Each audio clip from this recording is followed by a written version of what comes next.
Alexei had always been fascinated by abandoned places. His YouTube channel was full of videos about old factories, empty schools, and crumbling hospitals.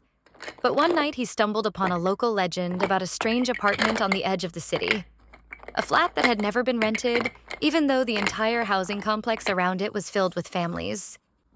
Neighbors whispered that sometimes lights flickered inside, though the electricity had long been cut off. And worse, they claimed that the windows never showed reflections. Curiosity overcame caution. With a flashlight and his camera, Alexei set out to explore the place at night. The stairwell swallowed his footsteps, each echo strangely muffled as if the building itself absorbed sound. On the 5th floor, he found the door at once, its paint peeling, lock broken, and a faint smell of dampness seeping through the frame. Inside, the apartment was hollow. Bare walls, scraps of wallpaper, shards of glass on the floor. Yet the air felt unnaturally cold, as though a draft blew from somewhere unseen. The windows were intact, but his skin prickled as if icy fingers brushed against him. He raised the camera and whispered for the recording. "Feels like someone just left." Then he saw it. In the corner stood an old mirror, cracked across the middle, framed in dust. Alexei stepped closer and froze. There was no reflection.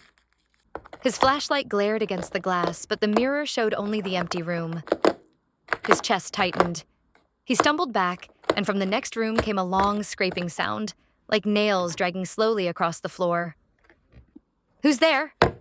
he demanded, his voice trembling despite his effort to sound firm. Silence. Only later, while editing, would he hear the faint whisper caught by his microphone. "You've taken someone else's place." In the corridor, a doorway led to the kitchen. Pushing it open, he found an ancient, rusted refrigerator. It was unplugged, yet from inside came a dull thud, as though a heavy lid had just been shut. Heart hammering, he yanked the door open. Empty. Except in the corner, a yellowed note.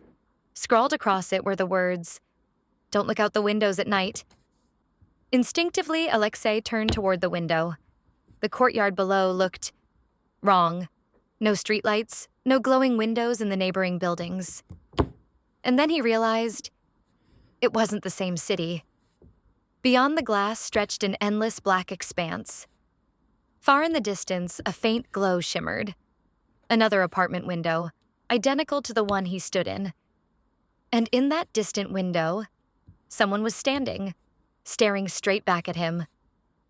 The figure moved exactly as he did. When Alexei lifted his flashlight, the figure in the other window raised a dim beam as well. It was not another person. It was a displaced reflection. Chill spread down his spine. His hands shook as he tried to steady the camera. A sudden creak sounded behind him. He turned, and his breath caught. The mirror he had seen in the first room now stood in the hallway, though he had never touched it. This time it showed a reflection, but not his own. A tall figure loomed there, draped in a long coat, its face smooth and blank as if erased. The flashlight flickered once and died. The recording ended. The next morning, neighbors swore they had seen a faint glow in the 5th floor window. Yet the building's blueprints had no 5th floor at all. Only 4,